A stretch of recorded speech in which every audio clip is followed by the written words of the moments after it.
Welcome to Toffee TV. It is the final word. It's Brighton Hove Albion 1, Everton 0. This video is sponsored by OneFootball. OneFootball's app makes it easy to keep up to date with all the latest transfer news, scores and stats, all in the one place. To download the OneFootball app, simply click the link in the description below. As I said, we are here on a Sunday morning to discuss Brighton 1, Everton 0. We're all looking a little bit... Oh, Couch is gone. Couch is like Everton's unbeaten Christmas record. Gone. Lads, following up from what was an excellent Boxing Day. Everton Day, basically. Yeah. Everton have gone and done what Everton normally do, which is not follow something up with another positive result. Cam, what are your initial thoughts the day after? I just thought we were shocking. I thought we were really, really poor. You know, from the start to finish, I thought the first half, the first 20 minutes we struggled a bit, and then I think after that, in the first half, I thought we were the better team. We were creating the chances, but again, it looks like one of them games where you're saying if you don't score these chances, then you don't win the game. And Coleman's one where he's got it fucking 6 yards away from the box and he's trying to dribble it in, and I didn't think we could possibly come out the second half as bad as we started the first, and we did. And you know, as soon as their goal went in, I just thought, got 40 minutes to find an equaliser, we're not going to do it. It's polar opposite to the Burnley game, and you're thinking, how can we go and beat a team 5-1 away from home and then just not even turn up against Brighton? I was just so disappointed. I mean, Les, you were there, you went down the 190-hour journey to the ground in the middle of nowhere, and yeah, I'm done in. I'm so tired. You look knackered. I mean, what was the feeling down there before the game? Was everyone confident? Because they should have been. Before the game, yeah, everyone was like underneath the concourse and that. Everyone was like bouncing. Yeah. The bevies were flowing. Everyone was sound and the songs were going. And then when the game started, it was just like dead flat. Yeah. I mean, I was sat right on the front row. It was a terrible spec. So I don't really know how managers, when they're like in the dugouts there, how do you see what's going on in the game? You can't see a thing. So like at Goodison, at the back of the park end, you can see everything at sound. But it was dead hard to see what was going on. But you know, there was fellas behind saying, "Oh, sit down, will you?" You know, there's nothing in front of you. It was like, oh, it's going to be one of them. But yeah, it was just really flat. And I think the thing that disappointed me the most is we just didn't create enough chances. I know we hit the post and I know we hit the bar, but they were like snatched that, weren't they? They weren't great chances. If we created 6 or 7 and then we hit the post and then we hit the bar, alright, yeah, you're unlucky. But I was looking at the match preview in the week, and Ped said, you know, it could be defined margins there, keepers out, who's having a very good season. We got this reserve keeper in who's only played 1 game, and we just didn't test him. No. We just didn't do anything, and that was the most frustrating thing. So yeah, just very flat. But I think we half expected it, didn't we? I know I did. I was buoyed after Burnley, and it was like it was a routine win at home, wasn't it, against Brighton?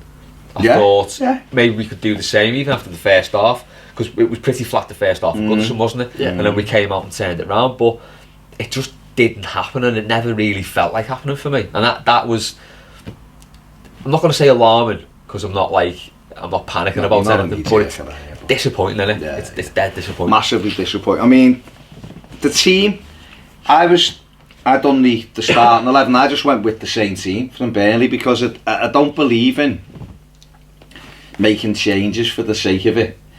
You know, and unless there was some people were in red zones like Gylfi, Dan, you know, Calvert-Lewin, then fair enough. You know, obviously the manager's got all the information, so he makes that. But on the face of it, I'd have rather Everton started with the team started at Burnley for an hour, and then bring Richarlison off the bench with Leicester at home in mind for Richarlison, because I think at home as a centre forward it's a bit easier. But I was just, if I was going to take one of the 2 centre midfield players out, it would have been Gomez, who's quite clearly carrying the knock. Yeah. I was glad Gomez played, but then Garner, I don't know, I just thought there was no reason to change it. I did think he'd make changes for fitness reasons, I thought, but like you said then, if you were to take one of the midfielders out, it has to be Gomez for Gay. I mean, Sigurdsson offers you so much going forward that Gay doesn't, and I think when Gomez is next to Gay, especially in a 3 at the back formation, it's too defensive. We don't creative, we don't get forward enough. And like I said there, if Gay's coming back in, it's got to be a like for like substitution. It's got to be Gomez, like you've said, he's carrying a knock. It wouldn't have been the worst thing in the world to give him a break and let him have a little bit of time out the team, but to bring Gylfi off, it didn't give us enough. And like Les said then, as soon as that cross come into their goalkeeper, I think it was Coleman put the cross in and he spilled it, and Richarlison had the chance off the line. I was just thinking, it balls at this lad, shoot from anywhere, cross the ball into him, make him pressure, and we didn't put enough pressure on him. And I think if we would have in that game, he'd have probably spilled another couple. And like Les said then, I think he played 1 game this season, so inexperienced, and we just give him the easiest game he'll probably play by just letting him do what he needs to do. I just sometimes think managers get a little bit cute and a little bit ahead of themselves. So he's made changes in this game with one eye on Leicester, and it's like, well, let's just get this game out the way first, and then see how the squad is, and then go on to that game. It takes me back to Crystal Palace with Martinez, when he made loads of changes and we lost the game and our season blew up in our face, and it was like, you don't have to be that cute, just go with like your best side or as close to your best side as you can. And as you said, can't make like for like changes. So don't take out, if you're playing 5 at the back, don't take out 2 creative midfielders and put like a battler in. There's no need for it. Because it totally nullified us at both ends. I mean, it nullified them in defence because they didn't really have anything. No, they had nothing either. I don't think Pickford had much to do, did he? I think one good save. There was one good save second half and a block in the first half, other than that. So we restricted them, but then we restricted ourselves up the other end because there was just nothing. I think you said last night that we were back to the situation where we had our striker, Richarlison, who was just on his own. And if you got Richarlison, who's what, 5'10", 11, against Duncan Duffy, he's getting nothing. He's getting I think what impressed me so much on Tuesday, was it Tuesday or Wednesday, whenever it was Wednesday. Sunday, every day is a Sunday. It's great, but man. What impressed me so much on Boxing Day was how close Bernard, Calvert-Lewin and Walcott worked. It was a proper front three. And so we played a 3-4, a real 3-4-3, and Burnley they couldn't get out. And I would say that Burnley's back four are more comfortable on the ball than Brighton's back four. Yeah, definitely. And yet we didn't press their back four whatsoever. We've seen them at Goodison. Duncan Duffy are good, solid defenders. They're honest defenders. They'll win headers all day. They'll throw themselves in the way. They're not the greatest footballers. We've seen Shane Duffy. Shane Duffy, by his own admission, would say that he's not the greatest footballer, but he's a good defender. And at Goodison, we done them in by pressing high. They want the third goal at Goodison was don't give a ball away and Richarlison bang man goal.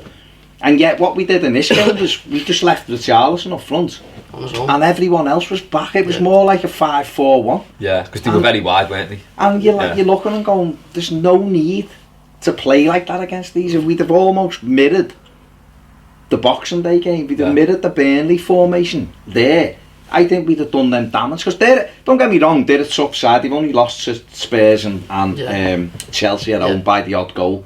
No one else has beat them. They could have beat Arsenal the other day. Although, I'll say that.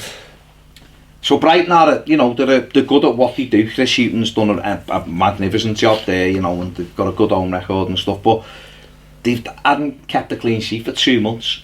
So, and they've lost arguably their best player. Their most important player in Matt Ryan, who's I think is a really good goalkeeper. He's gone away for it. So, Button comes in and he's played 1 game. He's going to be edgy. And we decided to go more defensive. It didn't. And I don't necessarily blame Marco. Well, I don't blame Marco Silva for that. I blame him for changing the team. But I don't blame him for players not taking responsibility. They looked like they wanted it more all game. Especially the second half. And in the first half it was a bit of a standoff. But even then I think there was nothing in the first half, but the second half they came out and they just wanted it more. Right up until the very end of the game, they still wanted it more than us. I think they've probably gone in at half time and thought, shite these they're not doing anything. They look tired, and we did, and we know that. Listen, Christmas is notorious for teams not putting the best performances in. Especially Everton. When it was our 3rd game in 6 days, and, you can make excuses and they're valid, obviously, because it's a lot look of at Tottenham yesterday. Look at Spurs. Wolves, never in a million years have beat Spurs. So it is a factor, like. So it happens, and Leicester, who we play next, beaten their own by Cardiff. you know. So it happens. We know that. I mean, you know, Liverpool scoring 5. When does that ever happen? No, but you know, we know that. But by the same token, we've got to be better. Yeah, definitely. We've got to be better. I just think there was too much space between the midfield and the front three. I think bringing Garner in, Garner's a player that helps out the defence. So if you've got 2 centre halves, you put Garner in to do some dirty work that they mightn't be able to do. When you've got 3 centre halves in there, you don't really need a player like Garner that's going to pick up things, because you need somebody like a Sigurdsson who can interlink that play and can be the middleman in between the defence and the midfield and the front three. Because yesterday, we just had defence and midfield and the front three, and there was no one in between to link it. I mean, what would you just prefer them to have left Gomez and Sigurdsson, or would you prefer them to take one of the centre backs out then and put Garner in? Well, winning 5-1 away, you know, if he'd have kept the same team, I'd have gone, obviously, you know, it's fair enough to change it. But I did think he'd make a change, and I thought he'd make a change based on fitness. But I thought it'd be Gomez for Gay, because I thought Gomez is carrying a knock.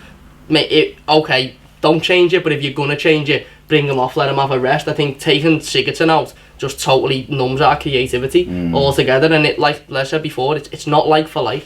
Burnley worked, I suppose, the other day because Gomez was taking the ball off the back 4 because Garner wasn't there, and he was transitioning it to Sigurdsson, and then he was playing it. I mean, we've seen that with not so much Gomez because he wasn't on the pitch, but we've seen Sigurdsson's eye for a pass with the 5th goal the other day when Mina gives him, and he turns, bang, it's out of his feet, Richarlison goal. You know, and that's what we didn't do yesterday. You know, yesterday I think. I don't think Gay has that, does he? And you seen that when he had that run and he got to the edge of the box and he just thought, who can I give this to here? Who's close to me? And it's rather than just bang it. Yeah, it's rather than just take responsibility. At their keeper, he could spill it anywhere. It could go under him. I mean, I thought, I'll be honest with it, after 5 minutes the alarm bells were ringing for me with the game, because they started on the front foot and we just couldn't clear the ball, and we weren't getting all, we were giving it away, and you were looking and going, there's no energy, which is fine because obviously they might have been tired, but it's still frustrating to watch, isn't it? And I just felt as though the game wasn't very good, let's be honest. They had very few ideas as well, and we did take over after about 20 minutes. We took over then, and we got a good foothold in the game, and we missed chances. You've already mentioned the one where Seamus, instead of just popping it, trying to dribble the ball in. You know, we had the Richarlison one, which is cleared, but that was offside, wasn't it? But the keeper spilt it, so the opportunity was there beforehand. We had one where Richarlison had a great strike and the keeper makes a good save with his left hand, and we had the other one that Walcott tried to clip to Guy, and you're thinking, why aren't you just leathering it? It's broke. But it was all like nearly moments. It was breaking a pace, running at them, and you know, you're thinking this is it, and then the wrong selection. I think that's where the players have got to start taking responsibility, because a lot of this falls on the manager for maybe making the changes or setting the team up in a certain way. But once they're out there, if they see that their keeper's like dodgy, just hit it. Whenever you get down, if you see the goal, just have a shot. Don't take a touch. Don't get it perfect, so it's like just sitting nicely. Just leather it. If it goes over, whatever. But it's the old cliche, if you don't shoot, you don't score. Exactly. And it's not even about that. A shot can just cause murder. It can put him on his back foot. It can like start getting into his head if he's thinking, they're going to be hitting pot shots from everywhere. And we've got players who can do it. So that is the frustrating thing for me. It's like there's just a lack of confidence sort of sweeping through with things like that. I look at it and I've seen, obviously, listen, I've been very keen to stay off social media since the Tottenham game, because it's just some of the nonsense that people put on. It is a handful of people, of course it is, but it's still, it just makes you think, do you actually understand the game? There's a lot of people just want to prove themselves right. Yeah.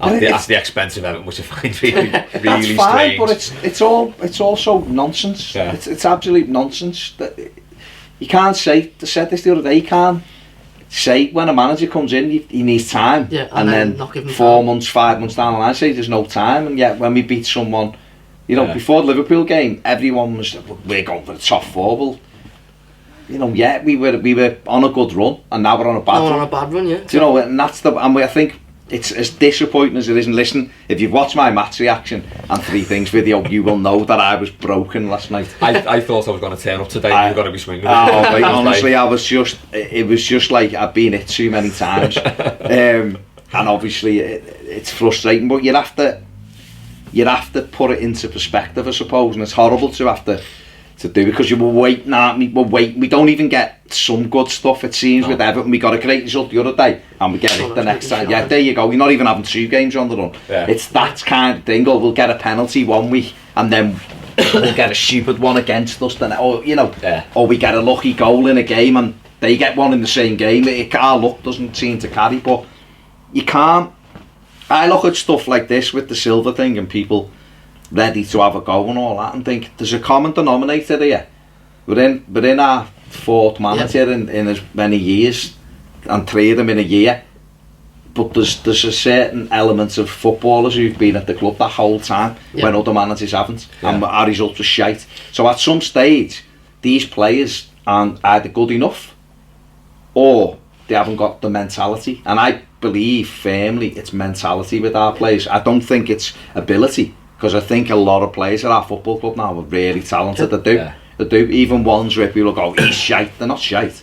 Premier League footballers, and they'd still waltz in. Leighton Baines would still get into half the Premier League teams. Definitely, if not more. Exactly. Doesn't get in. I think Jags would get into certainly a third of the Premier League teams. I really do. When I look at some centre backs, I think, you know what I mean? Jags would waltz into there.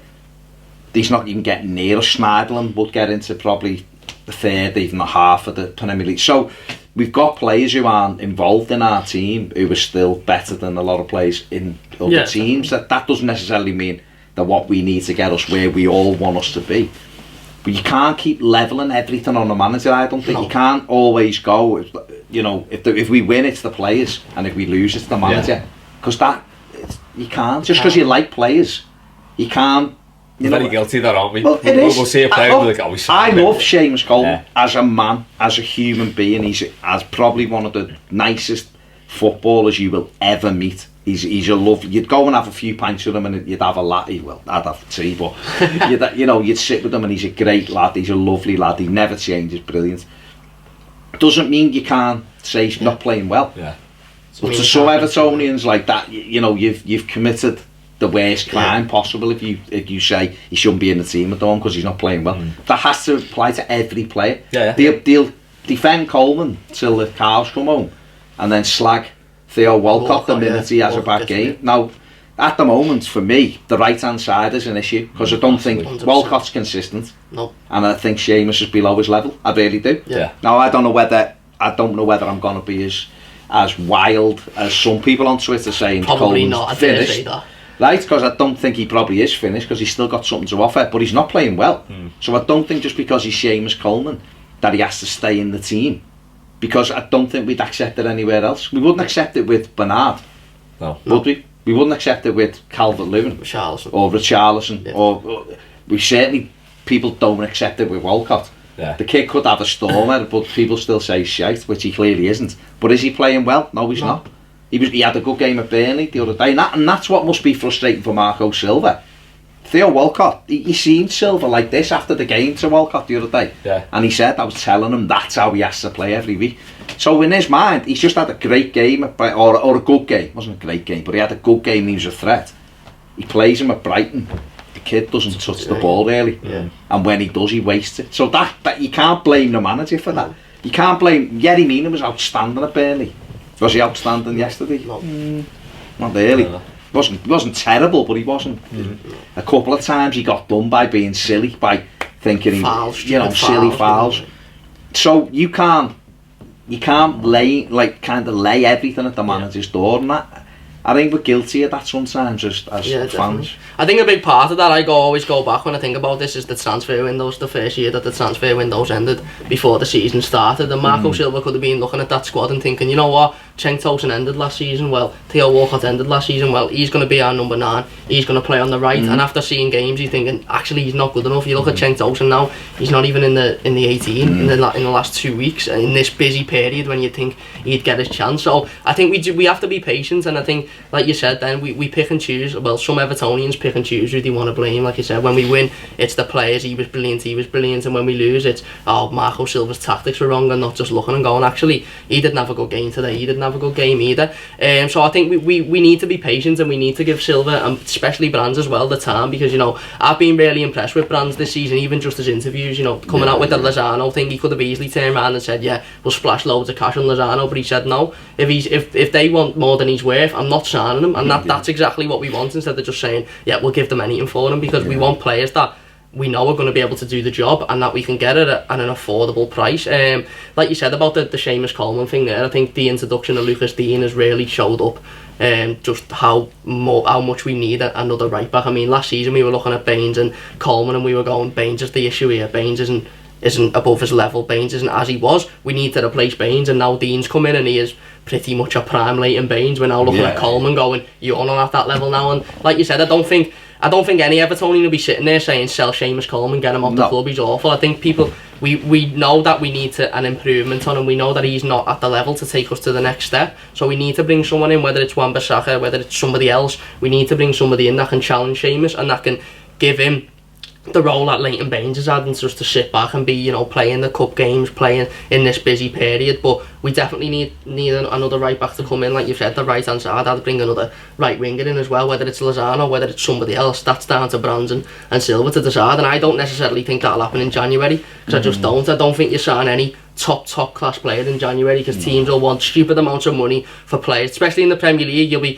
Teams will want stupid amounts of money for players they don't really rate. And even like the lower teams will want 50 million for players that don't even get near their side, because they'll just think we can rip a team off here, and I don't want us to do that. You know, if we're going to sign a number 9, we need to not make the same mistake as the Tosun one, where he can't. I love Cenk Tosun, I think he can offer us a lot, but Marco Silva's clearly seeing something that we're not, because he's not even getting near the 18. No. So if Brands turn around and says, look, this is going to be a project, we need to wait till the summer before we make any real signings, then we need to accept that, because at the end of the day, you know, you're not going to get a player in January that you go, he's absolutely quality and we've got him for the cheap. You're more than likely, and we've seen it in previous years, going to get a player there you go, he's okay, he can do a job, but the money we've spent on him isn't worth it. So I think we do need to be patient, and the Silva outshouts are just ridiculous. Like you said, when a new manager comes in, the first thing you say is give him time. I think Evertonians seem to forget the absolute mess that Marco Silva picked us up in. We had Sam Allardyce, who you just didn't even want to go to Goodison Park last season. Koeman, who's taking pictures at Anfield now and is clearly never an Everton manager. Massive troll. Martinez at the end of his season just looked like he was just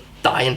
It was just that way, and I think people seem to forget that. You know, when we had that run of good form, people thought, that's it now, we're here now, and we're going to challenge Tottenham, we're going to challenge City, Liverpool for the top 4 in this and that. I think it's been a massive reality check this month, and it has. We haven't been good enough. Newcastle, Watford yesterday, we weren't good enough, but look at Burnley. When was the last time we went away from home and turned the team over? Not just the scoreline, but turned the team over like that. You need to give him time, and you need to give him the resources he needs to build on this squad, and that was never going to happen in 5 months. So we just need to take what we can take out of this season and then go again next season for me. When Koeman came in, there was very much like, oh, we're going to need 3 or 4 transfer windows to sort this out. Now, if he'd have got that, he probably would still be here, wouldn't he? This would be his 3rd season now.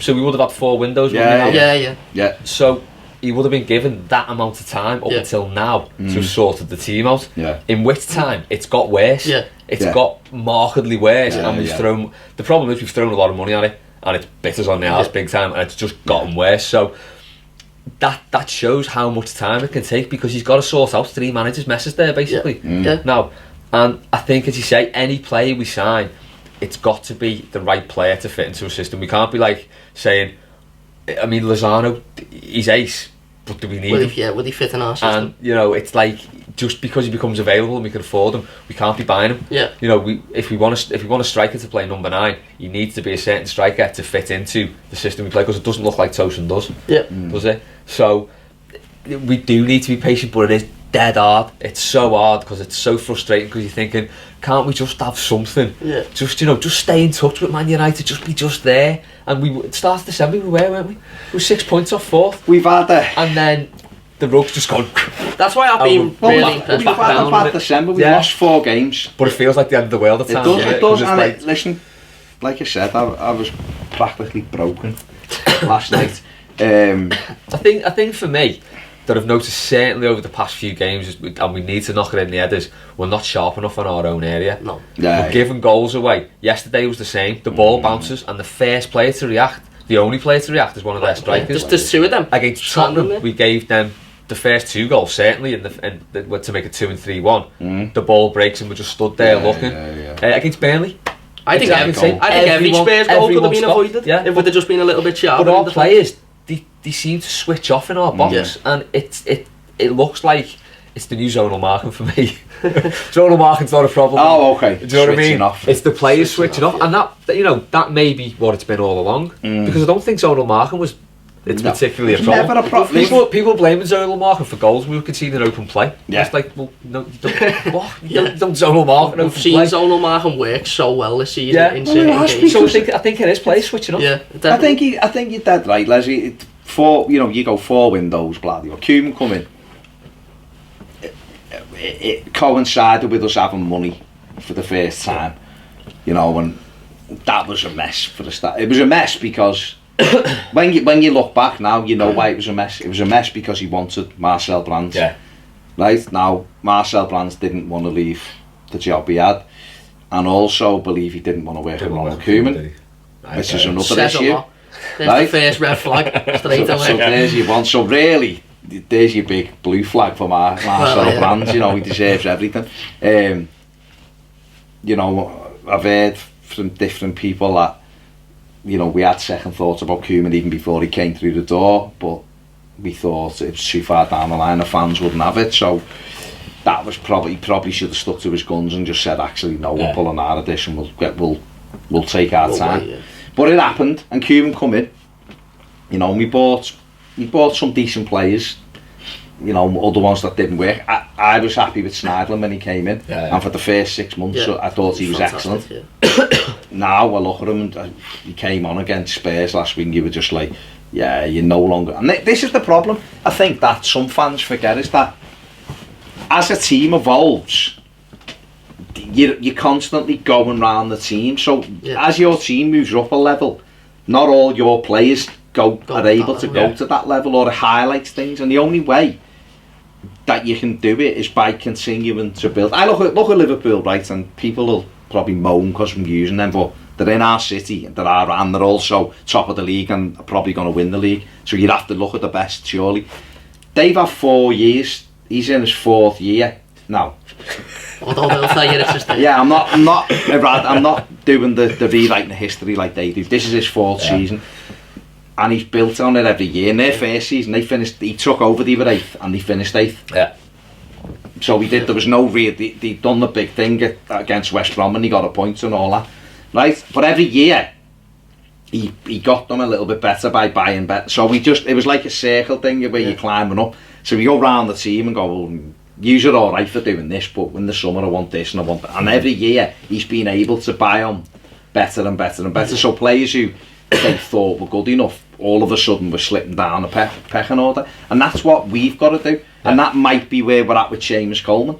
Seamus Coleman and Theo Walcott are good footballers, they're good squad players, right? And it might be that if we get a right back in who can do what Luca Dean does, Seamus all of a sudden goes back up to he looks and goes, oh no, that's what I need to be doing, and he fights, because Seamus is a fighter, so we won't take it lying down. If Cam goes in at right back and he's playing brilliant, and something Coleman would be like, I've got to get as good as him. I go in the team and I do. When you're playing, it's not. Coleman's been at Everton for 10 years in the first team. This will be going into his 10th year. He made his debut at Benfica in 09 and all that. So when you're at a club, you can't help but be comfortable. Now you can be this. I want to win. But he's seen a lot of not wanting to. He's seen a lot of shite, Coleman. Let's be honest. Not just him. Walcott has been at that level with Arsenal. All right, he might have been at the very top, This is a kid that's got 15, 20 goals every year for Arsenal. Go and look at, no one scored more at the Emirates than Walcott. Go and have a look at his goal. His goal record's ridiculous. Now he's come to Everton and he can't hit a freaking bull's ass with a banjo. Typical. At times, right? But why is that? So we're not pushing him. Yeah. We're not making him competition, is he? fight. Now Lookman hopefully will be available for Leicester, and I hope Lookman comes straight back in the team, to be honest with you. Because I think he's another one who may deserve a little run now. But we've got to have players where you're looking over your shoulder going, well, he's as good as me. Yeah. And if I don't hit the ground running, he's back in and I'm back out the side. We've got to do that. It doesn't matter if it's our favourite player. We can get better than Richarlison. Go and get him. We need to give players a run as well. So if Lookman comes in, I think it was counterproductive bringing him in for Newcastle when he didn't play well and then taking him back out. That was a bit silly. Just leave him in. Same with Calvert-Lewin. If he's going to play, convinced by Calvert-Lewin? I don't know. I think it's. And that, when I mean convinced, I don't mean is he good enough and he's got to go. I just mean at this moment in time, for what we want. I think. Do we need another centre forward? Yes. Oh yeah, definitely. So you're not convinced by him? No, but I think for the time being, for what we've got, I think if we're going to use him, just use him. Yeah. You know, don't I think like, he's our best natural striker, and he offers us more than I think the others do. Yeah, I think he does. I think Richarlison can play there, but I don't necessarily think he's natural there. I think Calvert-Lewin offers you more than Toffee. He'll score more goals in that position. Richarlison probably, but I think we definitely need a striker. At the moment. I think definitely need a striker. The thing is, though, then you lose the goals Richarlison from the left, so you can have them both. Yeah, exactly. Potentially. Then where does our who I consider who's our best player? Where does he then play? On the right, while Lookman's injured. Who's Bernard?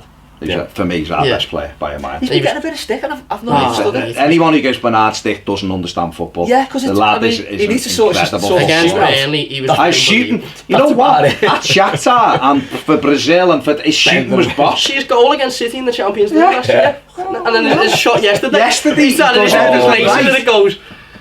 You're thinking, lad. I was like right there seeing that, and he was dancing through. I was like, go ahead, and went off for a throw. I watched it and I went, he literally knuckled how's it gone there? Nowhere. And he hit it with his laces. I'd rather him was shot. I've passed it rather. No, that's where I would potentially, because I think particularly, we will get back onto the game in a minute, by the way. It's half time now. Particularly with Lookman, I think Lookman's better on the left, and the reason why I think he's better on the left is because of Luca Dean going on the outside. I think when he plays on the right, and against Newcastle he played on the right, Seamus doesn't want to commit those runs anymore. Yeah. If you watch him, because he can't, and he's 30 and he's had a terrible injury. It's hard to do doggies at the same age when you're 24, 25 as it is when you're 30 coming back from a double leg break. It's hard. So Seamus runs and then stops. If you watch now, he doesn't really go into those corner areas. He's been able to do it in the last couple of games because of the way we've played with the 3-5-2 or a 3-4-3, whatever. So that doesn't help Lookman.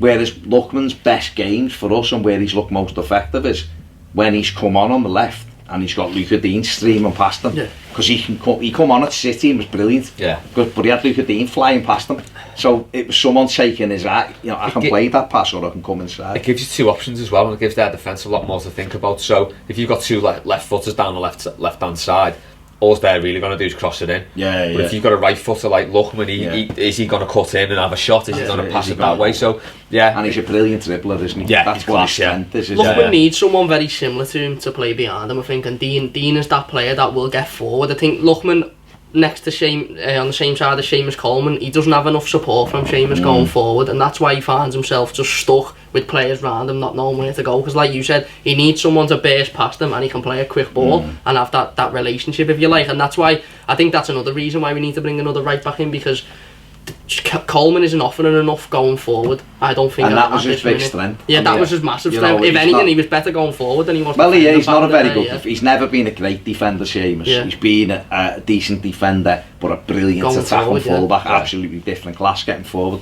And again, it's how the game moves on. When Seamus broke in the team, and we had him and Baines, we were the forerunners of attacking wing backs. Everyone looked at us and were like, these are fucking brilliant out there, full-backs, and you've got to credit Moyes with that.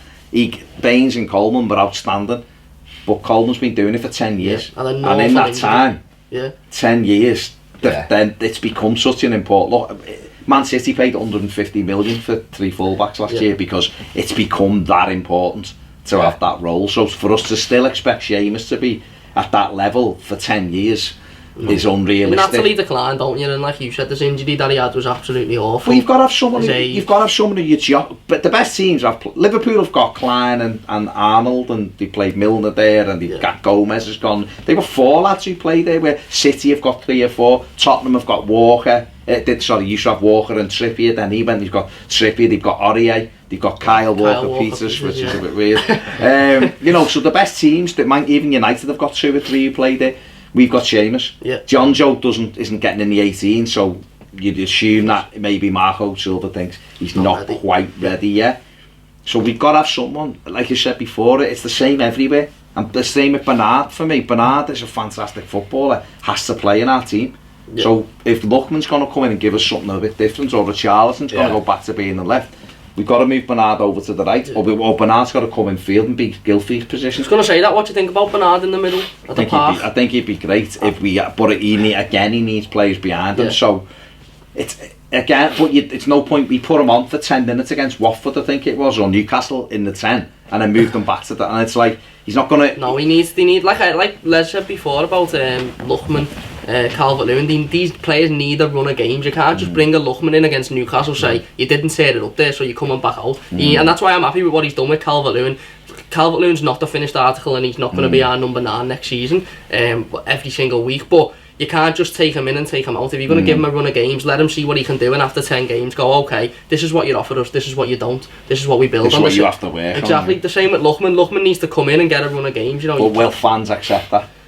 I think we have to. I think if fans are going to be on Walcott's, I think if fans, I think if fans are going to be on Walcott's back saying, look, he's not good enough, we need to come out the team, then the only real replacement for Walcott at the minute, like for like, if you like, is Lookman if Bernard stays on the left. So I think we need to accept that Lookman's going to need to come in. I think fans have done alright accepting the Calvert-Lewin one. Look, Calvert-Lewin isn't going to turn around and score a hat-trick every game, but he needs that run of games, as does Lookman. And like you said with Bernard there, I think what we missed yesterday was a player like Bernard in the centre to link the play between to get the ball from, whether it be Guy, Gomez, Gylfi, and then go forward with it and spread it out wide. And I think Bernard was brilliant yesterday. I think he does well on the left or the centre, but I would be interested in seeing him in the middle of the park and doing that role, because if you look at, I think it was the free kick against Burnley, he gets that ball from the just before Calvert-Lewin gets fouled, he gets it from the left hand side, cuts in and plays a brilliant pass to Calvert-Lewin, who then gets fouled, and then obviously Dean converts the free kick, and that's what you get from Bernard. I think he can play on the right, no problem. I think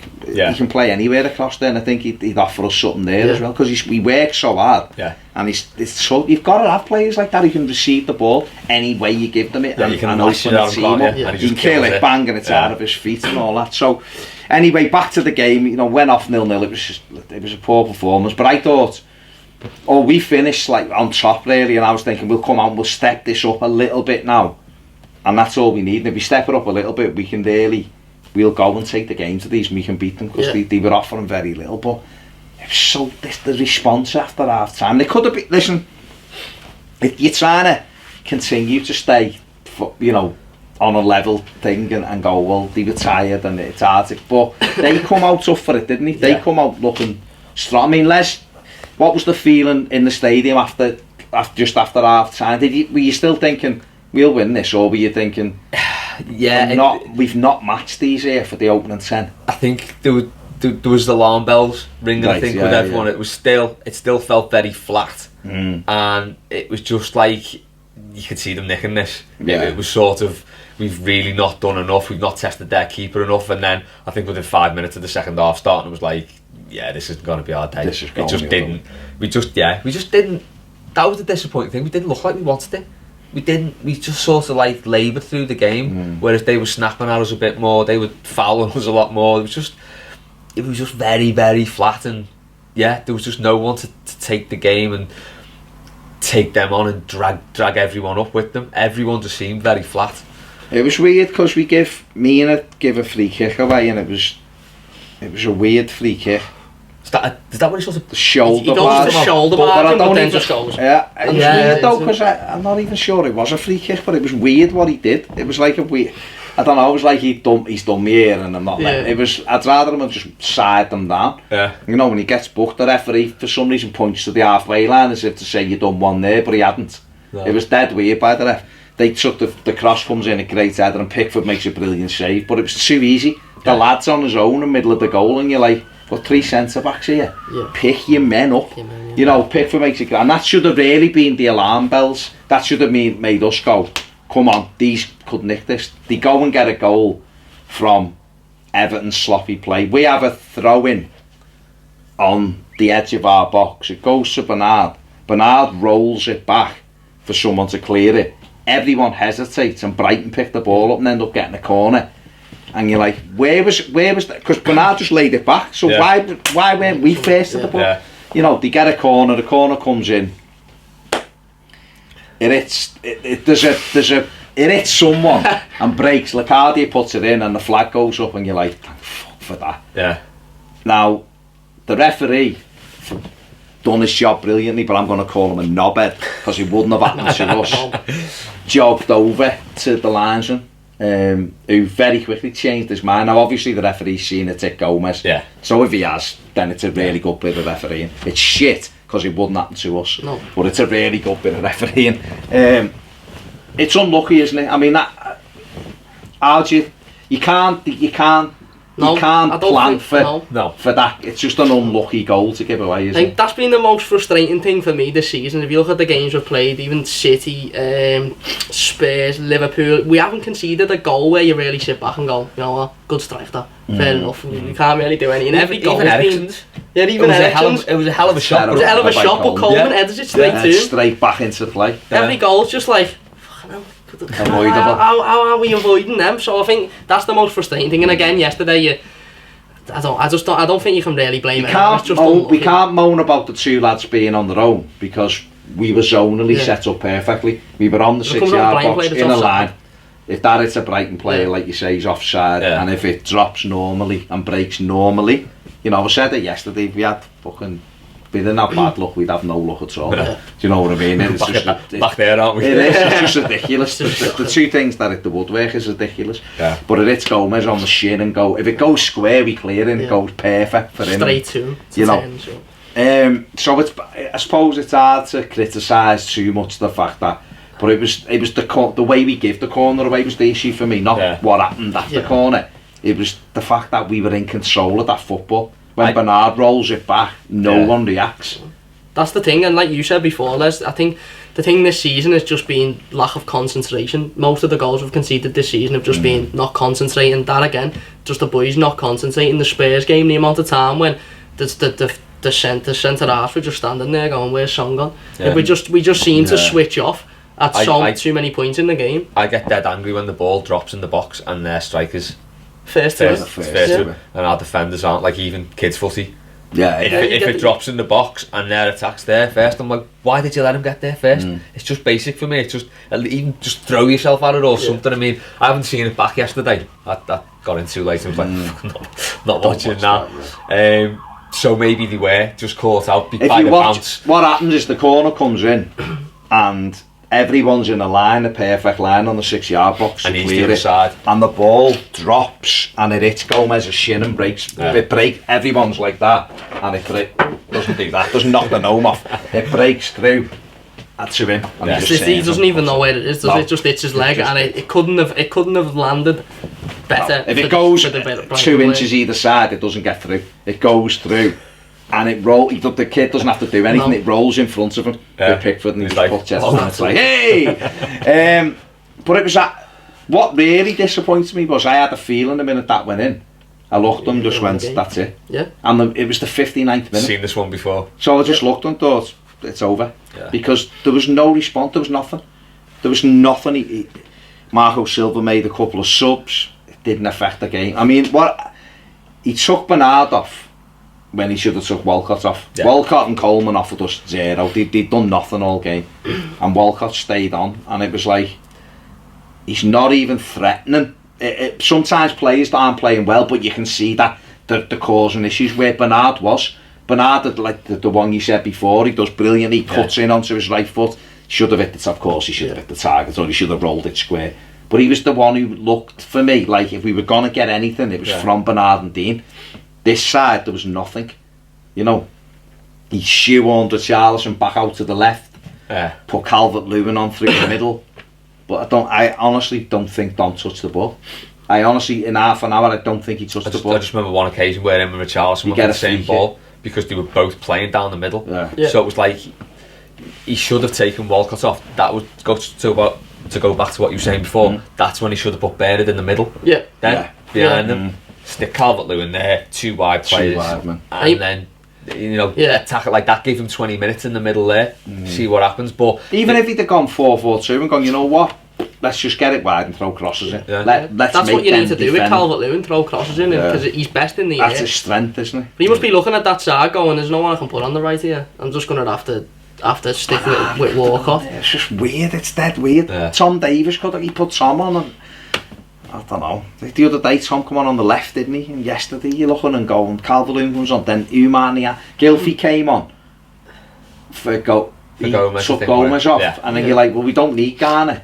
So why are you taking Gomez off? If Gomez is injured, why you take, you know what I mean? Then fair enough. You're old. If Gomez isn't fit, why is he starting? And if he's injured, then we didn't need Garner. If we lose 3-0, it doesn't matter. We're getting beat 1-0.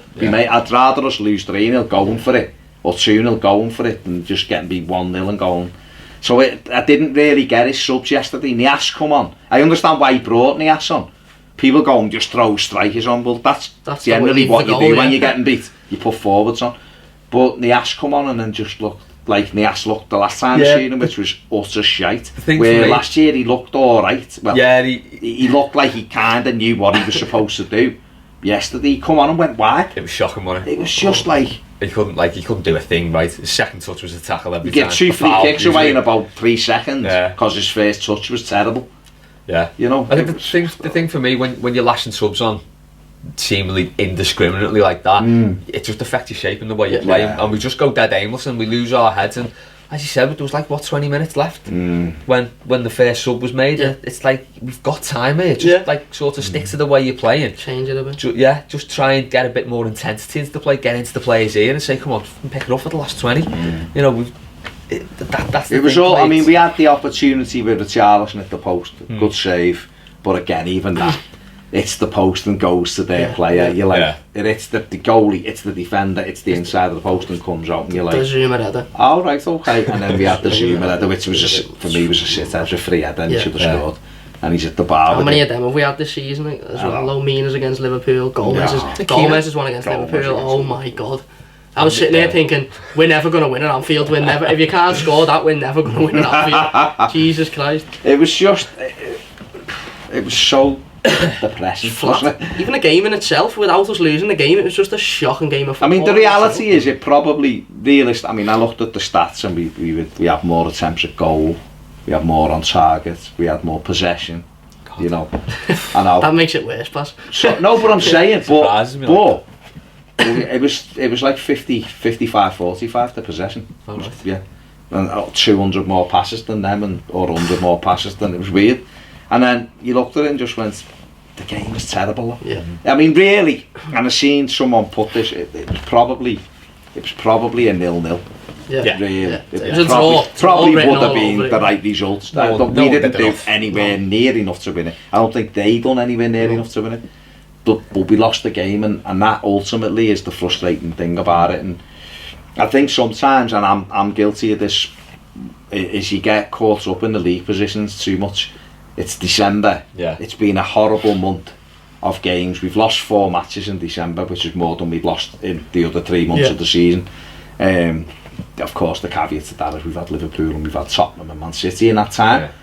But we've played Newcastle, Watford and Brighton, and we haven't beaten any of them. And that took 2 points, and even them games, the Watford game, we scrapped a point at the end of it. We did, but overall, I think both of the home games, I think if you look at it with hindsight, you look at the possession, you look at the chances we had and what we missed, we deserve to win both of those home games. Not like we played great, but we done enough to win both of them. But you're right, we've taken out of those 9 2 points. And that's unacceptable. You know, we took 1 point out of, you know, Chelsea away and City away, and you know we could have got a draw at Anfield. We should have got a draw at Anfield. Took our chances with a got something against Arsenal. Arsenal. Something against City if we took our chances. Yeah. You know, we really should have been Crystal Palace the week later. That's what we should have done for City. Spurs were well beaten, of course we were, and you know, and then they go and get beat by Wolves. So it shows you that, you know, it's a mad time anyway. But I mean, how are you feeling? It was the last. And by the way, we haven't won our last game of the year since we beat Southampton at home in 2013. So there you go. Sunderland's the one that sticks out for me. Remember when we led the 97 chances and got beat 1-0. They had 2 and Stoke as well. Stoke beating us on Boxing Day. We battered them 4-3. Well, that was one of them. 1-0 as well. Bojan. Oh yeah. When under Martinez, when we were, but Moyes, whichever it was, dived and got a penalty and we lost 1-0. But we've come to the end of the last game of this year. I mean, what are your thoughts on the first few months? Because if you listen to some people on Twitter, we're relegated already. And get our place back. Yeah. You know. Wenger apparently according to some. I think Pellegrini. There's definitely signs of progress, but it's just got to be like, you just got to like rein ourselves in and not get ahead of ourselves and not like start chucking the dummy out the pram, because not every, you know, we haven't got a divine right to beat Brighton at home. We just haven't. You know, beat Brighton at home. Sorry, they beat Brighton away. Yeah, no, you're right. You know, we haven't got the right to go and do that. They, you know, we're not at that level, are we? No, they've been good at home. They lost United 3-0, didn't they? Yeah, they beat United 3-1 or whatever. 3-1, yeah. So, you know, and I think we've just got to just sort of temper expectations, and you know, if we finish 8th this season, that's where we are. If we finish 10th, that's where we'll be. It'd be a bit disappointing if we finish below where we have the last 2 seasons. But and to put some perspective on it, if you think of Koeman's first season, we were patchy up until Christmas, weren't we? In fact, we had a 10-game run without a win, didn't we? We were terrible, and then we beat Arsenal, and then they beat us, didn't they? And then we went on a decent run, and that's when we pushed ourselves up to 7.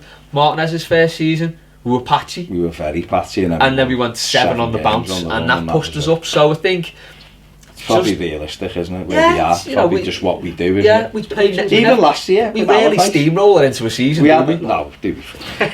I mean, ever in my lifetime, I don't think we've steamrolled into a season. There you go. I mean, what are your thoughts as we come to the end of it?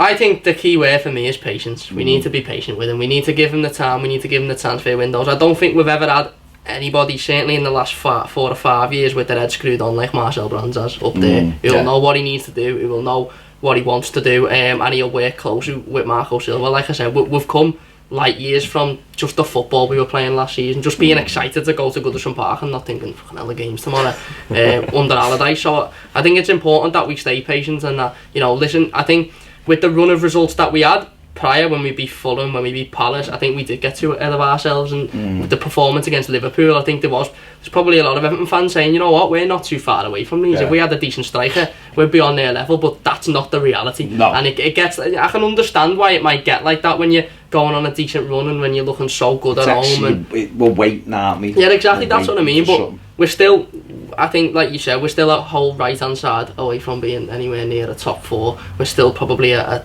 really good striker that can do it week in, week out, and that I think that's the important thing, is consistency for me. You know, you can have a player like Richarlison who one game might turn around and score 2, Brighton at home example, another game might fade out the game and you don't really see him. We need somebody that can come in and you go, you know what, you're scoring every game here. But that'll come in time. He's had 1 transfer window, and that was before the Premier League started. That was before we'd kicked the ball this season, so he needs time and we need to just be more patient. And like you said then, the Silva outs are ridiculous as they are, and when you hear the responses as to who we should get in, it just makes the argument even less worthy of talking about. So I think it's been an up and down start, I think, to this reign so far, definitely. I mean, last time I was here was the Huddersfield game, and that was the result after that was the start of the season was ropey, to say the least. I mean, the West Ham game, Jesus Christ. But since then, we've gone on a fantastic run.